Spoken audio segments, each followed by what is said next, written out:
नमस्कार. आपण भारतात 3 प्रकारच्या आणीबाणींचा उल्लेख आढळतो. त्यामधली दुसरी आणीबाणी पाहणार आहोत. राष्ट्रपती राजवट, प्रेसिडेंटी रूल हे 2 कलमांद्वारे. कलम 356 व कलम 365 याच आणीबाणीला राज्य आणीबाणी असेही म्हणतात. राष्ट्रपती राजवट किंवा राज्य आणीबाणी असेही म्हणतात.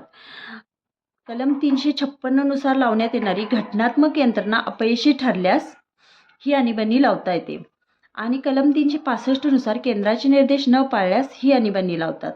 घोषणा राष्ट्रपती. घोषणेला मान्यता 2 महिन्यांमध्ये दोन्ही सभागृहामार्फत.